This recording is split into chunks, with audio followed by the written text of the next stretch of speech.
আপনাদের জানিয়ে রাখছি আগামী 21 এপ্রিল রবিবার এই রাস্তার ওপর দিয়েই নির্বাচনী রোড শো করবেন কেন্দ্রীয় স্বরাষ্ট্রমন্ত্রী অমিত শাহ এবং অসমের মুখ্যমন্ত্রী ডক্টর হিমন্ত বিশ্ব শর্মা।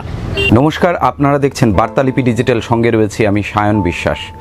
শিলচর শহরে আসছেন শাহ, কেন্দ্রীয় স্বরাষ্ট্রমন্ত্রী অমিত শাহ। আগামী রবিবার রোড শো করার কথা রয়েছে তার। সঙ্গে থাকবেন রাজ্যের মুখ্যমন্ত্রী হিমন্ত বিশ্ব শর্মাও। কাছাড় বিজেপির প্রকাশিত সূচি অনুযায়ী অমিত শাহ রোড শো করবেন শিলচর শহরের বুকে, অর্থাৎ capital point, Debdoot, central road, Nazirpatti, হাসপাতাল রোড, রাঙ্গিরখাড়ি হয়ে ন্যাশনাল হাইওয়ে পয়েন্ট পর্যন্ত যাবে তার র্যালি। কিন্তু যে পথ ধরে অমিত শাহ ও হিমন্ত রোড শো করবেন সেই রাস্তার অবস্থাটা চলুন আমরা দেখি।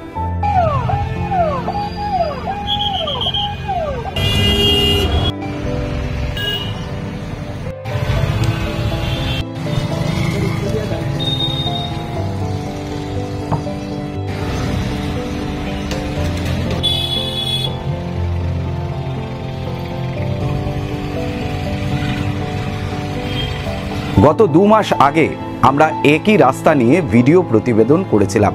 মানুষ সেদিনও ছিলেন চরম দুর্ভোগে। অমৃত প্রকল্প ও জলজীবন মিশনের জন্য পথের দুধার যে খোঁড়া হয়েছিল সেটা খোঁড়াই হয়েছিল, তারপর আর ভরাট করা হয়নি। দেখুন সেই পুরনো ভিডিওর ঝিলিক। ক্যাপিটাল পয়েন্টে এমনিতেই যানজট একটা নিত্যদিনের সমস্যা, কিন্তু তার ওপর রাস্তার দুধারেই মাটি খোঁড়া হয়েছে প্রচুরভাবে। কিন্তু প্রকল্পের শর্তেই ছিল যে মাটি যেভাবে খোঁড়া হবে সেভাবে আবার মাটি ভরাট করে তার উপর পিচ টপিং করতে হবে। কিন্তু অমৃত এবং জলজীবন মিশনের যে এই প্রকল্পের নিয়ম মাফিক কিন্তু কাজ হয়নি। কাজ না হওয়ার ফলে রাস্তার পরিসর এখন অনেকটাই ছোট হয়ে গেছে। রাস্তার দুধারেই এবড়ো খেবড়ো রাস্তা, এবং সবচেয়ে বড় কথা, এই এবড়ো খেবড়ো রাস্তার ফলে নানা ছোট ছোট দুর্ঘটনা তো ঘটছেই, তার উপর রাস্তার পরিসর কমে যাওয়ার ফলে প্রচুর যানজটের সৃষ্টি হচ্ছে। সমস্যা দাদা বেজায় আছে। রাস্তা সাইড ভাঙ্গা, তো বড় দিকদারি, খালি জাম, রাস্তা চলা যায়, অ্যাক্সিডেন্টও হয়। এরপর দেখতে দেখতে এসে গেল নির্বাচন, জারি হয়ে গেল নির্বাচনী আচরণবিধি, ফলে কাজও গেল থমকে।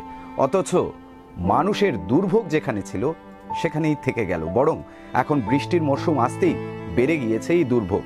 অথচ স্থানীয় প্রশাসন ও বিভাগীয় দপ্তরগুলি যে উদাসীনতা দেখিয়েছে শহরের রাজপথের দুরবস্থা নিয়ে, তার নজিরবিহীন।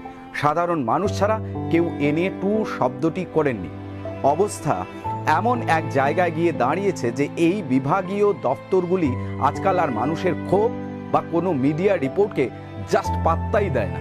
এমনকি মানুষও নিজেদের সমস্যা নিয়ে ক্যামেরার সামনে মুখ খুলতে ভয় পান। আজ সেন্ট্রাল রোডেই অন্তত 10 জন স্থানীয় মানুষকে আমরা কিছু বলার অনুরোধ করেছিলাম।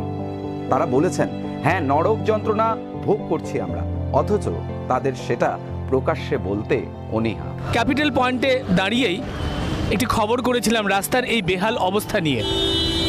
2 মাস পেরিয়ে গেছে, রাস্তা সেই একই জায়গায় রয়েছে। ভাঙাচোরা অবস্থা আপনারা দেখতে পাচ্ছেন। রাস্তায় জল জমেছে, বিশাল বিশাল গর্ত তৈরি হয়েছে। অসুবিধা তো আছে, ভাঙা টুটা আছে, জাম লাগি যায়, কোনো আইতে যাইতে কোনো অসুবিধা করে, ওদিকে জাম লাগে যায়, এদিকে জাম লাগে যায়, তেল জলে কতদিন থেকে গাতাও পড়ে রয়েছে না, আজকে ঠিক হয়ে কাল ঠিক হয়ে উঠে, এদিকে আবার হসপিটাল লুট করলে ওদিকেও জাম, ওদিকেও গাতা গুতা। ক্যাপিটাল পয়েন্ট থেকে একেবারে রাঙ্গিরখাড়ি পর্যন্ত রাস্তার অবস্থা দেখলাম, সত্যিই বেহাল। রাস্তা পুরোপুরি গর্ত আর খানাখন্দে ভর্তি। কোনো কোনো জায়গায় দেখা গেছে রাস্তার মাঝখান পর্যন্ত গর্ত হয়ে গেছে।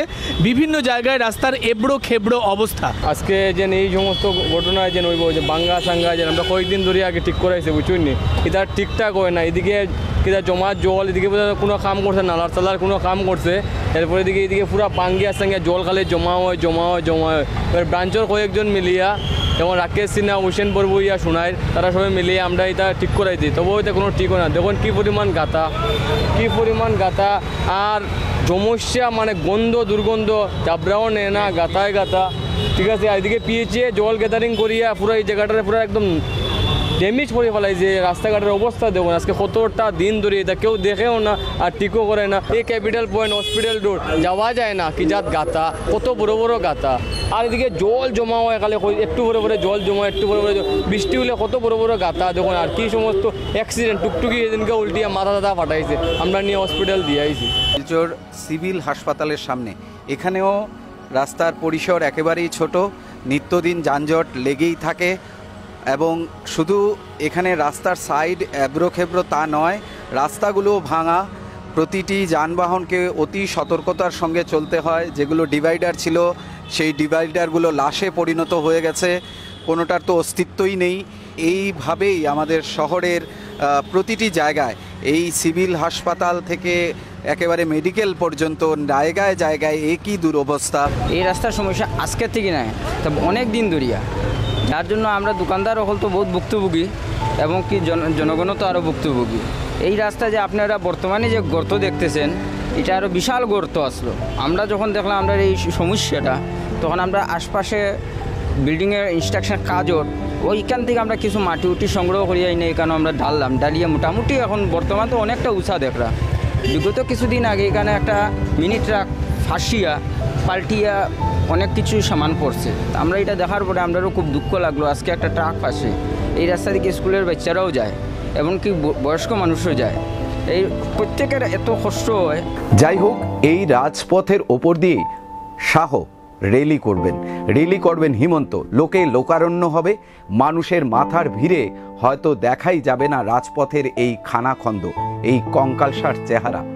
ভিড় আর উচ্ছ্বাসের আড়ালে লুকিয়ে পড়বে শহরের রাজপথের এই করুণ কাহিনী।